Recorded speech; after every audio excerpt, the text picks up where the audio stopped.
And the more satellites they put in space, the better the service gets over time. So they can amortize down those costs. And then you have more people who are probably willing to have this service on a regular go forward basis. But like, I'm near a city, I'm not exactly the target customer at the moment. And they've got, I think it's 10 million Starlink subscribers. That's correct. And that's the number that you want to extrapolate out for the majority of their future revenues from this. And so they think it'll roughly double year over year to about 20 million. If you do believe in the possibility of where this could go, I mean, there's literally like every household is a candidate for buying internet. A lot of households, I should say, are candidates for buying internet. So like there's a massive TAM potential if they can expand probably into residential and business service, but probably more work to be done there. But we should talk about, so 14 million of their revenue between launch and Starlink, but they have this whole AI and Twitter arm. Like, what does that look like?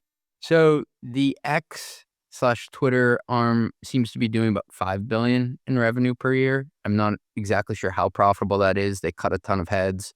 It's a combination of ad revenue and then the like $8 per month subscription in order to be verified and choose your handle and whatnot. And then they have the data center business along with the large language models. And so I think the premise of why they want to buy Cursor is that business is not nearly as commercially viable as, say, like an Anthropic or an OpenAI. It's only 1 or 2 billion, but they already have purchased the compute capacity so they could plug and play with something like Cursor to take advantage of that. And that's like the synergies that I think a lot of the businesses that are wrapped up in this have. Like, oh, one over here has excess capacity and is really good at this thing, and the other one over here could help this business unit do that. And so it's the sum of the parts are better. Yeah. What I found strange though, so this business, it's estimated to be 5 billion. Twitter alone at its peak before it was sold to Musk was around a $5 billion business. And now what we're kind of saying is Twitter's now X, and X plus all this AI stuff Musk is doing, it's still about a $5 billion business. So like that number feels really small when we can compare it to Anthropic's revenue run rate. And if we strip out the X proportion of that revenue, like they're really nowhere near OpenAI or Anthropic. They're way behind. All right. So SpaceX really does need a Cursor if they want to have this AI story as part of the business. And by the way, I think XAI is burning around $1 billion per month. So there's some money that needs to be had in order to keep this rolling. It's a satellite internet company that is made possible by cheap rockets that is subsidizing AI. Correct. How does AI fit into SpaceX? Like, why is that better in this overall business versus a standalone business unit? So this is the piece that took me the longest to wrap my head around. Okay. So I'm going to sound like a crazy person saying this, but Musk wants to use the SpaceX infrastructure to build data centers in space. Keep explaining. It would allow for power to come from solar energy more directly because you're closer to the sun. And so you bypass Earth's terrestrial power grids. The promise here, Kyle, I did not smoke anything before this, is to harness the sun for limitless energy to fuel the AI era. So you unite the Starlink satellites and AI in one structure. How does the power come back down to the Earth? I'm sure there's a good explanation.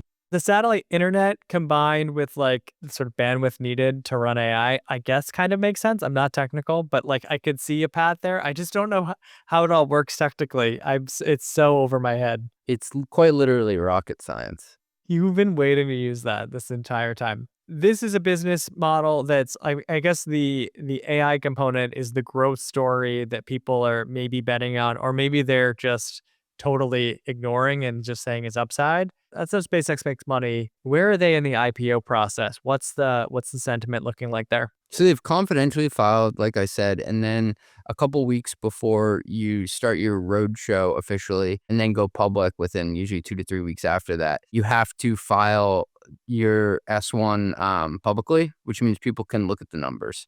They've already picked, it sounds like Morgan Stanley as the lead left, but it sounds like there could actually be technically 3 lead left bankers here. It looks like they will IPO at the start of June. Well, didn't they require Morgan Stanley to be like using Grok in order to become their banker? Yeah, that's the only thing worse than making like $1 billion in fees. I mean, I guess I'd be willing to make $1 billion in fees if I had to use Grok. Musk seems really good at taking money from one pocket and putting it into another pocket. Yeah, and what's wild about this is that it's going to create this vertically integrated entity where if you add up all those parts, they're going to ask for probably 1.75 trillion in valuation. $1.75 trillion valuation for, I'm just going to say it again, Comcast in space. Yeah, that's one way to put it. 1.75 trillion. It would make them the seventh largest company in the world by market cap. Where would that fall versus Tesla? Tesla's would be below it. Tesla is 1.25, so it would be number 10.